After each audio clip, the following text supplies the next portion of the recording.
কালীপুর গ্রামের মানুষ ভেবেছিল অভিশাপের রাত বুঝি শেষ, কিন্তু তারা জানত না আসল ভয়ঙ্কর পরিণতি তো সবে শুরু হতে চলেছিল। চলুন সেই গল্পের শেষ অধ্যায়ে ফেরা যাক। গাছটা পুড়েছিল, মাধুরীর আত্মা মুক্তি পেয়েছিল। দেখে মনে হতেই পারে যে সব শেষ, কিন্তু সত্যিটা হলো অশুভ শক্তি আসলে কখনো মরে না। সে শুধু নতুন একটা সুযোগের জন্য অপেক্ষা করে। আমাদের এই গল্পটা আবার শুরু হচ্ছে রাহুলকে দিয়ে। সে শহরে ফিরে এসেছে ঠিকই, কিন্তু সেই অভিশাপ যেন কিছুতেই তার পিছু ছাড়ছিল না। হ্যাঁ, শহরে ফিরেও রাহুলের মনে এক ফোঁটা শান্তি ছিল না। কালীপুরের সেই ভয়াবহ আতঙ্ক প্রতি রাতে দুঃস্বপ্ন হয়ে তার ঘুমের মধ্যে ফিরে আসত। অভিশাপটা যেন গ্রাম ছেড়ে সোজা তার মনে বাসা বেঁধেছিল। তার স্বপ্নে দেখা ওই গাছটা আর সাধারণ কোনো গাছ ছিল না।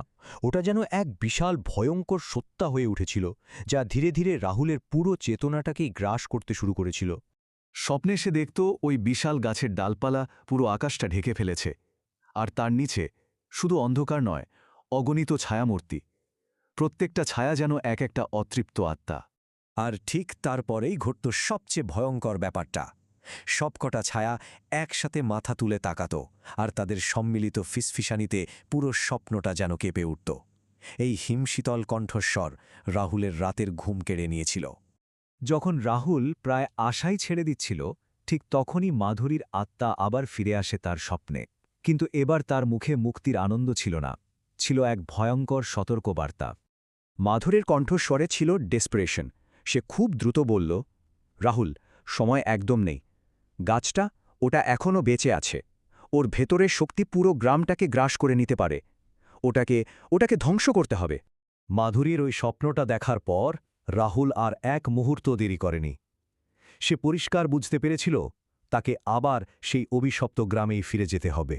কিন্তু গ্রামে পা রাখার সাথে সাথেই রাহুল বুঝল পরিস্থিতি আগের চেয়ে অনেক বেশি খারাপ। আকাশটা কেমন যেন সবসময় ধূসর হয়ে থাকে, পাখিরা আর ওই গাছের কাছে ঘেঁষে না, আর গ্রামের মানুষগুলোর চোখে মুখে একটা অদ্ভুত অস্বাভাবিক ভয়।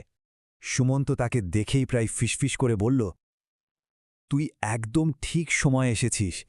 গত ৩ রাতে আমগাছের পাশের রাস্তা থেকে ৩ জন নিখোঁজ হয়ে গেছে। সেই রাতে রাহুল আর সুমন যখন আবার গাছটার কাছে গেল, তারা যা দেখল তাতেই তাদের রক্ত জমে যাওয়ার জোগাড়।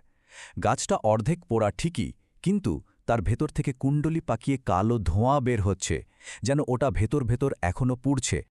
আর সবচেয়ে ভয়ের বিষয় ছিল একটা অদ্ভুত শব্দ, একটা ধীর ভারী শব্দ, ঠিক যেন একটা বিশাল কোনো দৈত্য শ্বাস নিচ্ছে।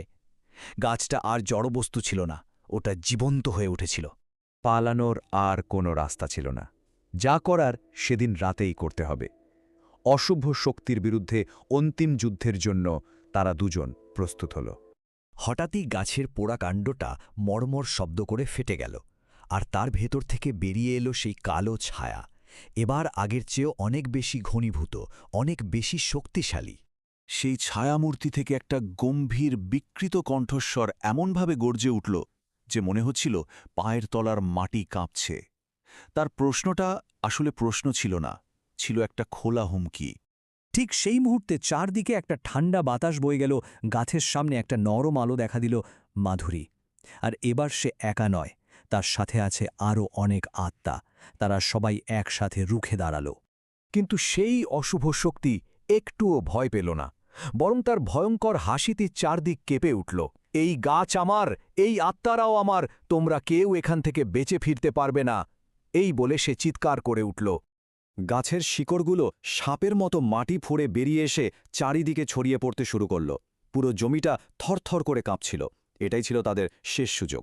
মাধুরী রাহুলের দিকে তাকিয়ে বলল, এখনই সময়, গাছের কাণ্ডের ভেতরে আগুন লাগিয়ে দাও।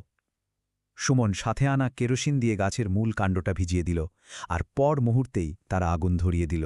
আগুন লাগার সঙ্গে সঙ্গেই এক ভয়ঙ্কর চিৎকার শোনা গেল, কিন্তু এই চিৎকারটা ছিল মুক্তির।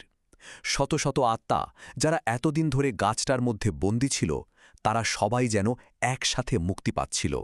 হঠাৎ প্রচণ্ড আলোয় চারদিক ভরে গেল। তারপর সব কিছু একেবারে শান্ত। কালো ছায়াটা বিলীন হয়ে গেছে। মাধুরী শেষবারের মতো একবার হাসল, আর তার কণ্ঠটা বাতাসে মিলিয়ে গেল। গ্রামটা অবশেষে মুক্ত হল। কালীপুর গ্রাম ধীরে ধীরে শান্ত হয়ে গেল। অভিশপ্ত আম গাছের সেই ভয়ঙ্কর গল্পটা একটা লোককথায় পরিণত হল। কিন্তু গল্পটা কি সত্যি এখানে শেষ হয়েছিল? কয়েক মাস কেটে গেছে।